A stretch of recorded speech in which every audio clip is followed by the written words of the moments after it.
Ay, ayan. Yan po ang snowstorm. Lakas ng hangin, no? Oh my gosh. Oh, ayan. Kaya walang pasok ang mga bata ngayon, no? Kasi, ganyan po. Pero ako may pasok. Takot din sa aking naalagaan. Ako po. Ay, sasakyan. Oh.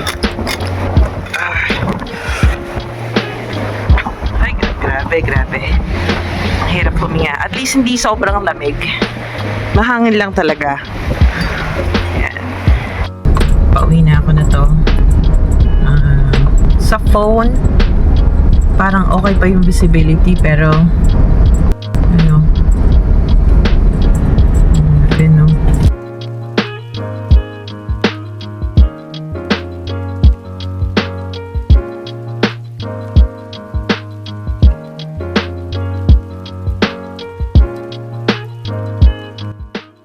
Hello there, kamusta po kayo? I hope everybody's doing great. Kamusta po kayo dyan sa mga iba-ibang part ng Canada, dito po sa Manitoba, especially dito sa southern part, ano, ay may blizzard. So, yun nga po yung mga pinapakita kayo. Kita nyo yung paligid, ganyan, no. Tapos, sometimes zero visibility yung paligid, no, lalo na kapag natsambahan mo talaga yung malakas na hangin na may dalang mga snow na ganyan, no. Yun, first time kong na-experience tong ganito dito.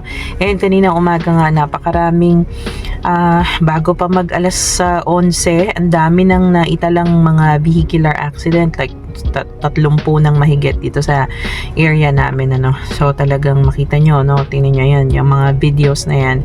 So ang daming mga ano, kasi ang hirap talaga, lalo kaninang umaga, napaka madilim, 'di ba? Tapos yun, parang kahit papano ngayon mas okay na. Pero sabi ko nga, nung nagkukwento kami ng pamangkin ko, yung anak ni ate, parang ngayon ko na nakikilala si Canada, no, na yung weather system niya ay ganito nga, na ang hirap din, napaka-challenging din, no. Pero ayan, kaya yan, no. Tapos ayun, kagabi, syempre, nagdi-discuss kami ng asawa ko tungkol sa mga possibility, kaya yun yung mga paghihigpit doon sa open work permit ng mga spouses. Thankfully sa amin, no, hindi yan mai-apply kasi naka-send na kami ng ng PR application namin na 6 months na yon, no, na i-send namin, na i-submit. Tapos ano ba? So, if ever man na talagang magkahigpitan, na baka sabihin na yung mga wala pang PR, umuwi muna kayo. So, kasi nga, ang dami-daming backlogs, diba? Ng 30,000. Possible na ganyan ang maging scenario, no? Pinag-iisipan naman namin na kung talaga hindi kami marirenew, like for example, or hindi kami mapi-PR, magtutuloy kami pa rin doon sa after or bago ma-expire ang visa namin next year, mag-apply kami ng Bridging Open Work Permit. So mga 2 years daw yon. Tapos 1 year na extension. So probably may 4 na taon pa naman kami dito. Ayan, so enough yun na time para makapag-ipon pa rin kami, no, ng kung sakali man na magsisimula kami sa Pilipinas ulit.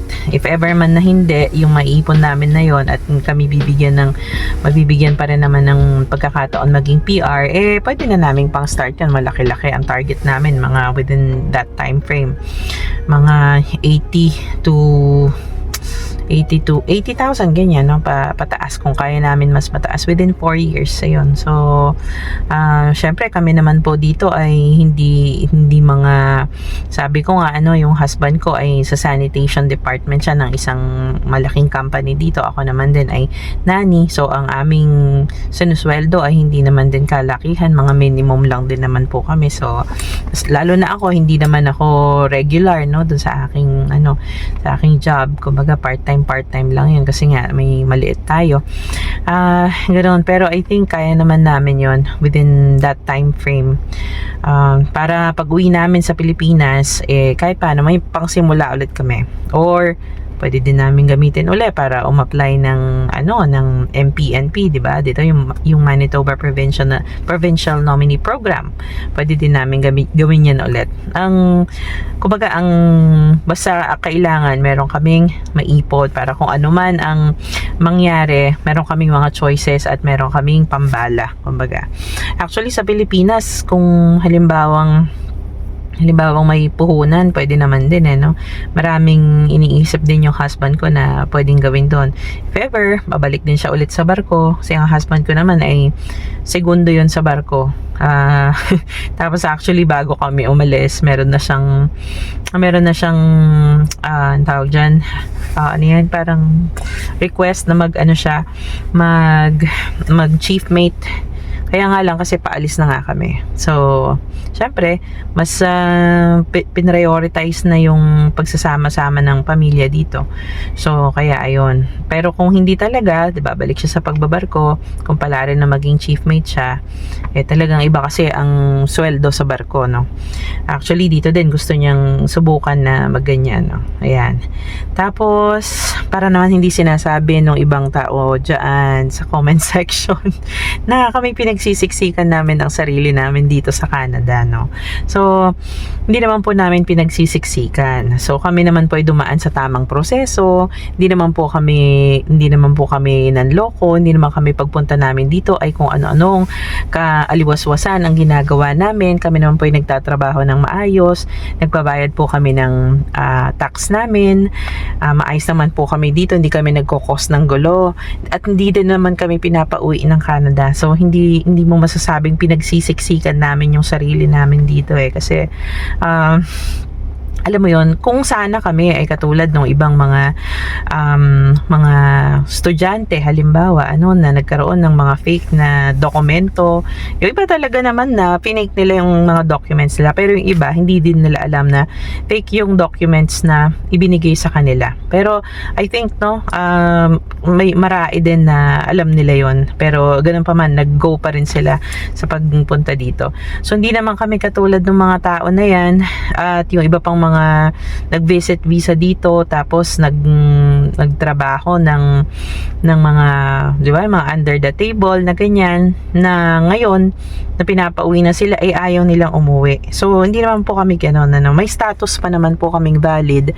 So hindi mo naman pwedeng sabihin na pinagsisiksikan namin kung sana ayaw na ng Canada sa amin tapos ayaw pa naming umalis. Yun ang pinagsisiksikan ang sarili, di ba?